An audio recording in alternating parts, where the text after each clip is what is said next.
Բարի օր, Հանրային ռադիոյի եթերում առանց տողատակի հաղորդաշարի հերթական թողարկումն է, ես Լևոն Սարդարյանն եմ, խոսել եւ խոսելու ենք խնդիրների մասին, որոնք ուզում են կամ պետք է ուզեն հասարակությանն։ Այսօր իմ զրուցակիցն է քաղաքագետ Հարություն Մկրտչյանը, բարի օր, պարոն Մկրտչյան։ Պարոն Մկրտչյան, դուք այն տեսակետի գրողներից եք, որ պնդում են, թե Հայաստանի դեմ վարվում է հիբրիդային պատերազմ եւ որպես այդ պատերազմի կողմ, որը նախաձեռնել է այդ պատերազմը, մատնանշում եք Ռուսաստանի Դաշնությանը։ Օրեր առաջ այստեղ մեր հյուրներ Հանրապետություն կուսակցության փոխնախագահ Ռուբեն Մեհրաբյանը ինքը նույն միտքը մոտավորապես արտահայտեց, բայց հավելելով, որ եթե ինչ-որ մեկը ցանկացած տեսակի պատերազմ է վարում քո դեմ, հետևաբար ինքը թշնամի է։ Հիմա Ռուսաստանը այս տրամաբանությամբ մեր թշնամին է, թե ոչ։ Շնորհակալ եմ հրավերի համար։ Դե եթե հաշվի առնենք, որ Ռուսաստանը առհասարակ 2018 թվականից մինչև այսօր հաշվի չի ուզում նստել Հայաստանի Հանրապետության քաղաքացիների ընտրության հետ, իսկ այդ ընտրությունը 2018-ին արտացոլվեց ոչ բռնի թավշյա հեղափոխություն կոչվածով, դա արտացոլվեց արտահերթ ընտրություններով, ժողովրդի քվեով, Ռուսաստանի Դաշնությունը սրա հետ հաշտ չի։ Սրան գումարվել է նաև տարածաշրջանային իրողությունների փոփոխությունները, օրինակ Ռուսաստանի Դաշնությունը տարածաշրջանում դաշնակից է փոխել իմ խորին համոզմամբ, դա նաև թղթով արտացոլվում ռուս-ադրբեջանական դաշնակցային պայմանագրով Ուկրաինայի վրա հարձակվելուց 2 օր առաջ, ու այս ամեն ինչը փաթեթավորելով, այս ամեն ինչը ունենալով Կիրենկոյի նշանակումն էլ ձեզ համար որպես բոնուս բերենք եւ ներկայացնենք, Ռուսաստանի Դաշնությունը այո հիբրիդային պատերազմ է սկսել Հայաստանի Հանրապետության դեմ։ Նպատակը առաջին հերթին իշխանափոխություն, խամաճիկային իշխանության նշանակում ըստ երևույթին Հայաստանի Հանրապետությունում, այն ինչ որ ցանկանում է իրականացնել Ուկրաինայում, դրա վառ ապացույցը նաև հայտնի են թևավոր խոսքերն են ռուսական պաշտոնյաների կողմից, որ Հայաստանը բռնել է ուկրաինացման ճանապարհը, նրանք Հայաստանի Հանրապետությանը անընդհատ Ուկրաինայի աչքերով են նայում, հետխորհրդային մի պետություն, որտեղ ժողովուրդը այդ պետության մեջ ապրող ժողովուրդը իրավունք չունի առհասարակ Վլադիմիր Պուտինի կարծիքից տարբերվող կամ Ռուսաստանի Դաշնության շահերը այսպես իր շահերի հետ համադրող իշխանություն ունենալ։ Սա անհամատեղելի է Ռուսաստանի Դաշնության եւ այսօրվա մեր իշխանությունների եւ Հայաստանի Հանրապետության պարագայում ու Ռուսաստանի Դաշնությունը խնդիր է դրել իշխանափոխության առաջին հերթին։ Դրանից հետո դե գիտեք Հայաստանի Հանրապետությունում ծայրագավառապետի եւ գուբերնատորի թափուր պաշտոնի համար կամ այդ հայտարարված մրցույթում այդ պաշտոնը զբաղեցնելու համար կարծում եմ պակաս չի զգացվի։ Անթակույց դրա մասին խոսում է երկրորդ նախագահ Ռոբերտ Քոչարյանը, անթակույց դրա մասին խոսում է նախկին ԱԱԾ ղեկավար Արթուր Վանեցյանը ու շատ այլ Ռուսաստանի Դաշնության ծիրում գործող գործիչներ։ Առանձին դեպքերում այս մարդկանց հայտարարությունները նաև դադարում է միայն ռուսական ծիրում լինել, այլ անուղղակի կերպով նաև ադրբեջանի եւ պրոադրբեջանական պրոթուրքական թեզեր են այստեղ նետում եւ փորձում հանրային տրամադրություններ գեներացնել ընդդեմ իշխանության, վառ օրինակ Արևմտյան Ադրբեջան եզրույթը Ադրբեջանի կողմից մտածածին հորինված, որը ցավոք սրտի Հայաստանի Հանրապետությունում եւս ունի գնորդ եւ ինչ կերպ։ Օրինակ, տեսեք, Ադրբեջանի նախագահն է խոսում Արևմտյան Ադրբեջանի։ Այդ հասկանալի է։ Հայաստանի Հանրապետությունում դրա մասին հրապարակային բարձր խոսում է Ռոբերտ Քոչարյանը, ընդհանուր մեղադրանքների տոնով է խոսում։ Այ որվա իշխանությունը գնում է Արևմտյան Ադրբեջանի ճանապարհով։ Այն պարագայում Քավլիցի օրվա իշխանություններն այնպես չի, որ իմ աչքի լույսն են։ Իշխանությունների հետ ունեն բազմաթիվ տարաձայնություններ, տարակարծություններ, օրինակ երկրում արդարություն ու արդարադատություն հաստատելու մասով։ Եթե Ռոբերտ Քոչարյանն ու իր խմբակը օրվա իշխանություններին դավաճան են համարում Լեռնային Ղարաբաղի հակամարտության հարցում, իմոտ տրամագծորեն հակառակն է, այս օրվա իշխանություններին Հայաստանի Հանրապետության քաղաքացիներին դավաճանելու մեջ են մեղադրում, Այն պահից սկսած, երբ որ իրենք խոսք տվեցին երկրում արդարություն ու արդարադատություն հաստատել ու 7 տարվա անգործության հետ գործ ունենք կամ մեղմ ասած անփութության հետ գործ ունենք, լավ, եթե դա անգործություն է չբերել։ Դե իշխանության ներկայացուցիչները այստեղ են եղել եւ դա արդարացում է ոչ թե անգործությամբ, ասում են օրենքների անկատարության խնդիր է եղել, հիմա այդ խնդիրները լուծում ենք, որ կարողանանք գնալ հազար ու մի պատճառ ես էլ կարող եմ բերել։ Այդ պատճառներ բերելը ամենահեշտն է։ Իշխանության ներկայացուցիչները պետք է հիշեն, որ իրենք իշխանության են արդեն Լևոն Տեր-Պետրոսյանի կառավարման իշխանության եղած ժամանակահատվածի 100%-ի չափով 7 տարի շարունակ, Քոչարյանի ու Սարգսյանի առանձին վերցրած 70%-ի չափով։ 7 տարվա իշխանությունը իրավունք չունի այդ արդարացումներով խոսել ու ներկայանալ հանրությանը։ Իմ սպասելիքները եւ Հայաստանի Հանրապետության քաղաքացիների սպասելիքները բոլորովին այլ էին, ասեմ ավելին, այդ սպասելիքներն այնպես չի, որ մարել են ու ոմանց մոտ ստացվել է օրինակ Ռոբերտ Քոչարյան քաղաքական դիակին կամ Սերժ Սարգսյան քաղաքական դիակին պարզաջրել, լողակաջրել ու հանրությանը ներկայացնել իբրև քաղաքական գործոն, դա բացառվում է 18 թվականին Հայաստանի Հանրապետության քաղաքացիները ինչ լոզունգներով որ դուրս էին եկել փողոց եւ ինչ խոստացվել էր Հայաստանի Հանրապետության քաղաքացիներին, վստահաբար այս երկրում գտնվելու են այդպիսի ուժեր, ես նրանց պինդ տղերք եմ ասում, այդպիսի պինդ տղերք գտնվելու են ու թե Ռոբերտ Քոչարյանին են իր տեղը ցույց տալու, թե Սերժ Սարգսյանին եւ թե առհասարակ էլի ես։ Թող պինդ լինեն, բայց բիլակով չլինեն, էլի հոգներ։ Նաեւ բիլակով, որովհետեւ դեպքեր է լինում, որ ժողովրդավարությունը ընդհանուր պետք է նաեւ բիլակով եւ բռունցքով պաշտպանել։ Դե սովորաբար նման դեպքերում ասում եմ բարությունը պիտի ատամներ ունեն, հա, թեկուս։ Հիմա տեսեք, դուք մի քանի օր առաջ պնդում էիք, որ Հայաստանը վերցնելու ճակերտներով եմ ասում, նոր սցենար է գործարկվում։ Եթե դուք ասում եք, որ Ռոբերտ Քոչարյանը եւ Սերժ Սարգսյանը քաղաքական դիակներ են, այդ դեպքում այս սցենարի գործող անձինք ովքեր են լինել։ Ռոբերտ Քոչարյանն ու Սերժ Սարգսյանը քաղաքական դիակ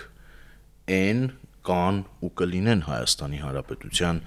քաղաքացիների ճնշող մեծամասնության համար։ Բայց եկեք մի բան, ես իմ խոսքում նաև նշեցի Ռոբերտ Քոչարյան քաղաքական դիակին, քաղաքական գործոն է դարձնում օրվա իշխանությունը։ Դա էլ ունի մի քանի պատճառներ, հա։ Իշխանություններին եթե հարցնենք, դե կասեն օրենքները, անկատարությունը, դատարանները, դատախազները, չգիտեմ, ում վրա ասես կբարթեն։ Բայց ընդհանուր առմամբ եթե վերցնենք, Ռոբերտ Քոչարյան քաղաքական դիակը ամենահարմար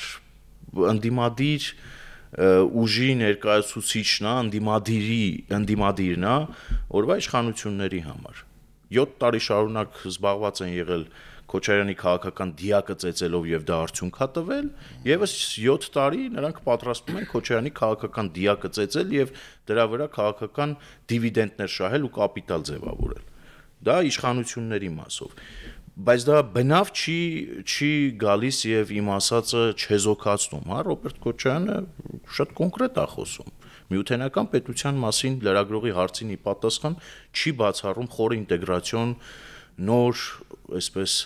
միավորների միանալը Ռուսաստանի Դաշնության հետ բացառապես։ Չի խոսում Եվրամիությանը միանալու մասին, անգամ դա մանկամտություն է որակում, չի խոսում Միացյալ Նահանգների հետ ռազմավարական գործընկերության փաստաթղթի եւ դրա խորացման մասին, խոսում է բացառապես Վլադիմիր Պուտինի հետ խորը ինտեգրացիոն Բելարուսի օրինակով եւ սկզբունքով միավորի մեջ մտնելու մասին։ Հարցազրույցի ժամանակ էլ իբրև մեսիջ Վլադիմիր Պուտինին սեփական պատի վրա այդ գրասենյակի ողջ պատը պատված էր Պուտին-Քոչարյան հանդիպումների լուսանկարներով, այնինչ նա հանդիպում է ունեցել նաև իր կառավարման պաշտոնավարման ընթացքում Ֆրանսիայի նախագահ լուսահոգի Ժակ Շիրակի հետ, Բուշի հետ եւ կարելի էր այդպես գոնե համամասնությունը պահելու համար, չէ, նա այլ ճանապարհ ընտրել։ Հաշվի առնելով կեղտոտ փողի ներկայությունը քաղաքական դաշտում եւ առհասարակ մեր շուրջը։ Դա էլ է գալիս օրվա իշխանությունների անատամ վարված քաղաքականությունից, որ դեռևս այդ թալանված գումարը շարունակում է շրջանառության մեջ մնալ։ Դեռևս լրատվամիջոցներ կան, որ ընդհանրապես թափանցիկ չեն եւ չես հասկանում մի քանի տասնյակ լրագրողներ եւ աշխատակազմ պահող լրատվամիջոցը որտեղից է առհասարակ սնվում ու առավոտից երեկո այդ աղբը, որ լստում են Հայաստանի Հանրապետության քաղաքացիների ականջները զորով, դա պետք է հասկանալ որտեղից ինչ։ Այս ռեսուրսներին, երբ որ տիրապետում է նախկին նախագահը եւ նրա սատելիտ ուժերը, վտանգը բավականին ուժգին է, հաշվի առնելով Կիրիենկոյի նշանակումը, նաև ով հայտնի է իր գործունեության մեջ այնտեղ, որտեղ որ ինքն է լինում է, չգիտեմ, անիշխանության մթնոլորտ են ստեղծում, անարդարության մթնոլորտ են ստեղծում, ցույց են տալիս, որ այդտեղ իշխանություն չկա, իրավապահ համակարգ չկա, նույնը հիմա մեր մոտ է տեղի ունենում։ Եթե ոմանք Նորքի թաղապետարանի դեպքերը նկարագրում էին եւ բնորոշում էին իբրև տեղային մակարդակի ինչ-որ միջանձնային բախում եւ դրան քաղաքական երանգ չէին տալի, ես շատ կոնկրետ երանգ եմ տալիս։ Ինչու հես Նորքի թաղապետը շատ լավ։ Ինչու։ Որովհետեւ աչքի է ընկել իր գործունեության ընթացքում ուկրաինական Բուչա քաղաք կատարած այցով։ Բուչայի պատվիրակությունը այդ հայտնի միջադեպից մի քանի օր առաջ նաև Երևանում է եղել եւ էլի հանդիպում է եղել։ Եթե դուք ձեզ թվում է, որ Կոպերկինի հիմնարկը դա չի նկատում եւ Կոպերկինի հիմնարկի նկուղում առնվազն ընդդեմ դրա գործողություններ չեն ծրագրվում, չարաչար սխալվում եք։ Դրա շարունակությունը ազգային ժողով տեղափոխվեց։ Ռոբերտ Քոչարյանի փոքրիկ որդին, երբ որ սկսեց հայոյախառն եւ խուլիգանական վարքագիծ դրսեւորել խորհրդարանի շենքում։ Քոչարյանը եկավ սա հաստատելու իր հարցազրույցով, որ քաղաքական դաշտում սրացումներն անխուսափելի են։ Իսկ այդ սրացումները ես ասել եմ ու պետքա կրկնեմ օգտվելով առիթից, քանի մոտենում ենք 2026 թվականին, ընդհանուր գոտկատեղից ներքև հարվածներն են շատանալու։ Հիմա տեսեք, մայիսի 9-ից հետո մասնավորապես ակտիվացան մարդիկ, գործիչները, քաղաքական կլինի, հասարակական կլինի, որոնք այսպես անընդհատ պնդում են, որ անհրաժեշտ է, պետք է արժևորել հայ-ռուսական հարաբերությունները, դարևոր բարեկամությունը, պետք է այսպես սրբորեն պահպանել հիշատակը մարդկանց, որոնք այդ թվում ոնց որ ես դեմ չեմ դրան, հա, նույն ասենք Զինևիչին, որևէ մեկը չի կարող վատ խոսքով հիշել, բայց այստեղ մի շատ հետաքրքիր զուգահեռ մի գիծ սկսեց զարգանալ, արդեն բացեի բաց ոմանք հայտարարում են, այ գիտեք ինչ կա 20-ից 23 թվականները ներառյալ, այն ինչ որ եղել է հայերի հետ, հայ ժողովրդի հետ, դա ոչ թե Ռուսաստանի պատասխանատվության դաշտն է, այլ դա հետևանք է նրա, որ Հայաստանը ինչ-որ պահի դավաճանել է Ռուսաստան։ Ես չգիտեմ այդ պահը երբ է եկել, բայց որ Հայաստանը դավաճանել է, բառացի արդեն ասվում Ռուսաստանի եւ ռուսներին ընդհանրապես։ Հիմա ըստ ձեզ դա այդ ձեր ասած սցենարական պլանի մեջ է մտնում, թե ինչպես Լենինն էր ասում, օգտակար ապուշներ ինքնակազմակերպվել են։ Ես ավելի շատ մեր դեպքում երկրորդ տարբերակի հավանականությունը բարձր կգնահատեի։ Բոլոր ժամանակների հաճախորդները ես կասեի ակտիվացել են։ Ցավոք սրտի եւ կամ ցավոք սրտի կամ բարեբախտաբար մեզ համար հիմա չգիտեմ, այս մարդկանց գործունեությունը բացառապես սահմանափակվել է Ռուսաստանի Դաշնությունը։ Էլի պիտի գամ։ Ինչքան խոսենք, ես ներողություն եմ խնդրում մեր ռադիո լսողներից եւ առհասարակ մեզ դիտողներից, որ ստիպված եմ այդ տհաճ մարդու անուն ազգանունը մեր հաղորդման ընթացքում անընդհատ տալ, բայց ամեն դեպքում խոսքը Ռոբերտ Քոչարյանին է վերաբերվում։ Մարդ, որ իր կառավարման տարիներին աչքի է ընկել գույք պարտքի դիմաց գործարքով, մարդ, որ իր կառավարման տարիներին աչքի է ընկել օրինակ Սադարատկի պալատկի տակ Հեյդարի հետ մեղրին խուրդա դարձնելով, մարդ, ով բարձենում է, որ ճգնաժամային կառավարման իրավիճակներում կամ ճգնաժամային իրավիճակներում ինքը կառավարելու փորձ ունի, իսկ այդ փորձը արտացոլվել է 2008 թվականի մարտի 1-ով, որ Երևանի կենտրոնում գնդակահարվել են 10 քաղաքացիներ։ Քանի կան Հայաստանի Հանրապետության ներսում այսպիսի հաճախորդներ քաղաքական առումով,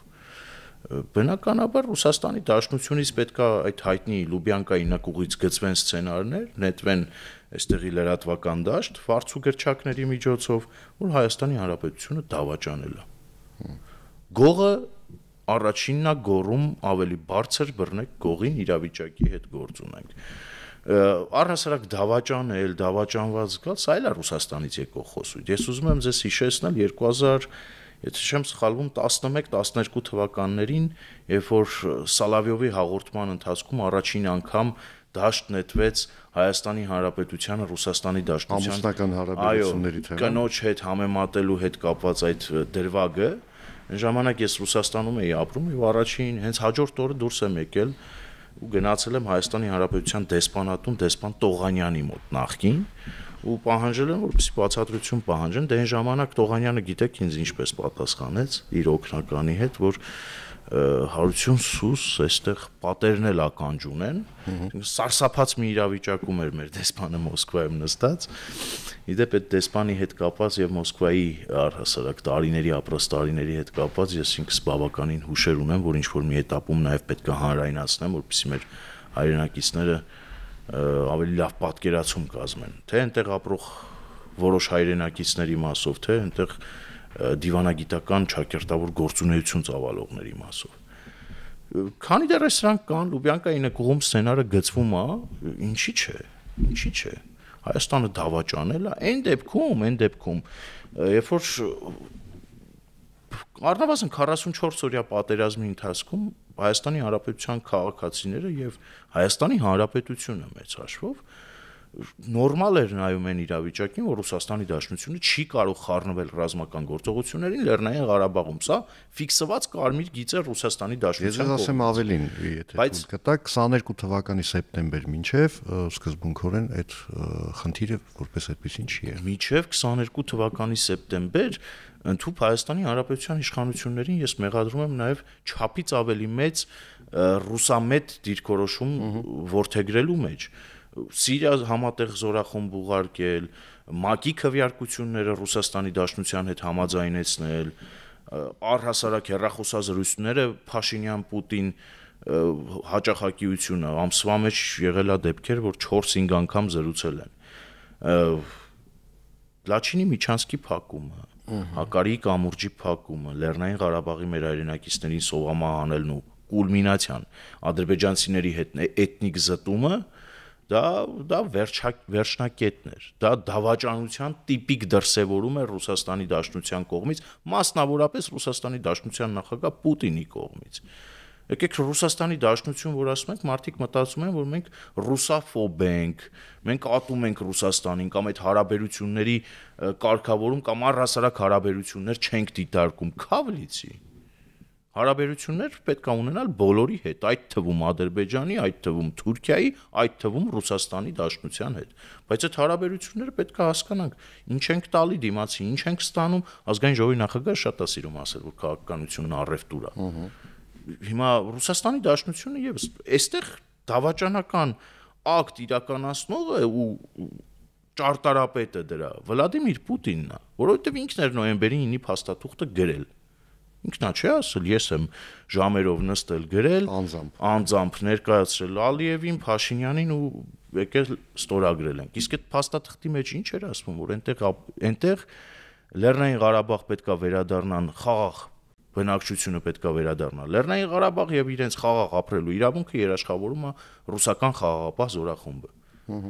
Դավաճանությունն ինչպես է լինում։ Կամ սեպտեմբեր 13-յան հայտնի հարձակման ժամանակ, երբ որ հարձակումից 6 ժամ առաջ իրենց վստահված ուղեկալները զիջում են ու այդտեղ գալի նստում են ադրբեջանցիները։ Կամ Հայաստանի Հանրապետության ինքնիշխան տարածքը չճանաչելը։ Պատկերացնում եք, մենք ունենք պետության հետ երկկողմ փոխօգնության պայմանագիր 97 թվականին կնքված, բայց մյուս կողմը ընդհանրապես չի ճանաչում քո սահմանները, ընդհանրապես չգիտի որտեղ է սկսվում, որտեղ է ավարտվում։ Լարված իրավիճակների դեպքում ասում է դելիմիտացված եւ դեմարկացված չի ձեր սահմանները, գնացեք եւ դելիմիտացրեք, դեմարկացրեք սահմանները։ Երբ որ դելիմիտացիայի եւ դեմարկացիայի գործընթացը սկսվում, էլի էս վարձու գրչակների, իրենց սատելիտ ուժերի, հաճախորդների միջոցով սկսում են աղմուկ բարձրացնել։ Ընդհուպ հայ առաքելական եկեղեցու հանդերձանքը ցավոք սրտի թույլ չի տալիս, որ տակի պագոններն էլ Երևան։ Օգտագործվում է հայ առաքելական եկեղեցին այստեղ։ Եկեղեցու սպասավորները։ Ես ինքնասառեցված հոգևորականի մասին եմ ասում, էլի։ Ժամանակին նա դուրս էր եկել եւ հայտարարում էր, որ ոսկեպարի եկեղեցին հանձնվում է ադրբեջանցիներին։ Տավուշտավեցությունն ա եղել։ Լավ, քանի որ արտաքին քաղաքականության մասին խոսք գնաց, այսքան զրուցեցինք այդ թեմայով, տեսեք, ստեղծված իրավիճակում իշխանությունը պնդում է, որ Հայաստանի լավագույն տարբերակը Հայաստանի համար դա բազմավեկտոր քաղաքականությունն է։ Միացյալ Նահանգների հետ ռազմավարական գործակցության համաձայնագիրը ստորագրվեց, 3 բավական անսպասելի էր, ընդ որում հաշվի առնելով Ֆրանսիայի բնույթը որպես պետություն, ինք բավական բարդ պետություն է, այն իմաստով, եթե շատերը չգիտեն, այդպես ամեն ինչ պարզ ու հասարակ չի։ 3 այդ Երևանյան երկխոսություն միջազգային համաժողովի շրջանակում կայացած ասուլիսի ընթացքում Ֆրանսիայի արտգործնախարարը հայտարարեց, որ Հայաստանի եւ Ֆրանսիայի միջև հարաբերությունները ճիշտ է դա ֆորմալ քայլ է, ըստ էության ֆորմալացման ճանապարհով գնալ է, բայց պետք է թղթի վրա այդ ամեն ինչը արվի, այսինքն այլ կերպ ասած, պիտի լինի Հայաստան-Ֆրանսիա ռազմավարական գործակցության համաձայնագիր, պայմանագիր, չգիտեմ ինչպես կձևակերպվի։ Ըստ դա անսպասելի հայտարարություն էր, որովհետև հիմա արվեց, թե ինքը ըստ էության սպասված էր, ուղղակի չգիտենք երբ է լինելու։ Նախ կարծես թե գետնի վրա եւ հարաբերություններում դա կա։ Ֆրանսիան հայ ժողովրդի եւ Հայաստանի Հանրապետության մեծագույն բարեկամն է, դա արտացոլվել է պատմությամբ, դա արտացոլվել է վերջին շրջանում, հատկապես եւ սա իրականում կար հարաբերություններում։ Զենքի նաեւ գնումները հաշվի առնելով պետքա ֆիքսենք, որ սա կա։ Ես ավելի շատ խորանում եմ այցի ժամանակագրության վրա, որ տեղի ունեցավ Լավրովի անսպասելի այցը Հայաստանի Հանրապետություն, Լավրովի այցից անմիջապես հետո Ֆրանսիայի արտաքին գործերի նախարարն է գալիս եւ այսպեսի ջերմագին ընդունելության է այստեղ արժանանում, շատ կարեւոր է։ Լավրովն էլ չէ, թիրախավորել էր կարծես Երևանում ֆրանսիական կողմին ընդհանուր ներկայացնելով Ֆրանսիային Ռուսաստանի Դաշնության թշնամի եւ տողատակում նկատի ուներ, որ չպիտի շփվեք Ֆրանսիայի հետ կամ Ֆրանսիայի հետ հարաբերությունները չպիտի խորացնեք, որովհետև մեր թշնամին է։ Ցավոք ես այդտեղ չտեսա արտաքին գործերի նախարար Միրզոյանի համարձակ պատասխանը Լավրովին, որ հարգելիս, եթե այդ տրամաբանությամբ ենք առաջնորդվում եւ շարժվում, Հայաստանի Հանրապետության թշնամին էլ Ադրբեջանն է։ Դուք չեք որ գնացիք 22 թվականի փետրվար 22-ին ադրբեջանցիների հետ ռազմավարական գործընկերության ու դաշնակցային պայմանագիր ստորագրիկ։ Ընդհանուր այդ պայմանագրի մեջ կան կետեր, որ ուղիղ մեր ազգային անվտանգության համար սպառնալիք են։ Որոնք փակ են միջև հրապարակված չէ։ Դե կետերից առնվազն երկուսը, որ հրապարակայնացված է եւ նաեւ նրանցից մեկը կատարածված է, դա միասնական պայքարն է եղել պայմանագրային կետ իբրև պարտավորվածություն, միասնական պայքարը սեպարատիստների դեմ, թե Ռուսաստանում, թե նաև Ադրբեջանում, իսկ մենք գիտենք տարածաշրջանում ով ու մեր սեպարատիստ համարում, ադրբեջանցիները Լեռնային Ղարաբաղի մեր քույրերին ու եղբայրներին։ Ռուսների հետ միասին այդ կետը իրականացրել են։ Հաջորդ կետը, որ շարունակում է գործել, ու ցավոք սրտի հենց մեր ծոցից է այդ տեղեկատվությունն ու պայմանագրային կետի սնեցումը տեղի ունենում, դա հետախուզական տվյալների փոխանցումն է մեկը մյուսին։ Մենք մեր ծոցում պահում ենք մեր թշնամու համար հետախուզական տվյալներ հավաքող զորախումբ, բազա, դեսպանատուն սարսափելի մեծ աշխատակիցների թվականակով, Դոմ Մոսկվի ու այդպես շարունակ։ Էլ չեմ խոսում ռուսական անձնագրով Յան ազգանուն կրողների մասին, որ Ադրբեջանում հերթով այդ ամեն ինչ փակում են։ Դե հա, Ադրբեջանում փակում են, Ադրբեջանը ռուսական հարթակներում հանդիպումների հնարավորության դեպքում չի գնում, օրինակ մայիսի 9-ին Ադրբեջանի նախագահը ուղարկեց զորախումբ, հավաքված Լեռնային Ղարաբաղում պատերազմ անցած տղաներով, բայց ինքը չգնաց։ Արևմուտքի աչքերին հերթական անգամ թոս փչեց, որ ինքը հակառուս է, ինքը դեմ է Ուկրաինայում տեղի ունեցող գործողություններին, մի խոսքով ինքը արևմուտքի ծիրում է գործում։ Ադրբեջանի նախագահը իրականում կարողանում է այդ երկու լարի վրա խաղալ։ Իհարկե նպաստավոր այդտեղ հանգամանքներ էլ կա, էներգետիկ կախվածությունը Եվրոպայի եւ այդ համագործակցությունը Եվրոպայի հետ, բայց համենայն դեպս Ադրբեջանի նախագահը գոնե թե խաղում է։ Ի տարբերություն Հայաստանի Հանրապետության իշխանությունների, չեմ կարող միանշանակ ասել, որ մերոնք չեն խաղում կամ մեր կողմից այդ խաղը չկա, բայց առնվազն բավարար չի։ Առնվազն այդ բալանսավորված եւ բալանսավորման քաղաքականությունը, որ ворթեգրել է օրվա իշխանությունը, որը մեկը օրինակ ես դեմ չեմ բալանսավորված եւ բալանսավորված արտաքին քաղաքականության վարելու հետ, բայց ամեն դեպքում ներողություն էլի ինչ է նշանակում բալանսավորված եւ բալանսավորման արտաքին քաղաքականություն այն դեպքում, երբ որ քո երկիրը շարունակում է ՀԱՊԿ անդամ մնալ, շարունակում է ԵԱՏՄ անդամ մնալ, շարունակում է տնտեսական այդ ճահճի մեջ գահավիժել ու խորանալ, որը մահակ է օգտագործվում մեր գլխին հարվածելու համար, եւ դա էլ հիբրիդային պատերազմի գործիք է դարել Ռուսաստանի Դաշնության ձեռքին, օրինակ Լարսի ճանապարհը փակել, ծիրանի մեջ ցուպիկներ գտնել, սրանք բոլորը հիբրիդային պատերազմի գործիքներ են մեր գլխին հարվածելու համար։ ԱՊՀ-ի անդամը, հայ-ռուսական հարաբերությունները վերաիմաստավորում եւ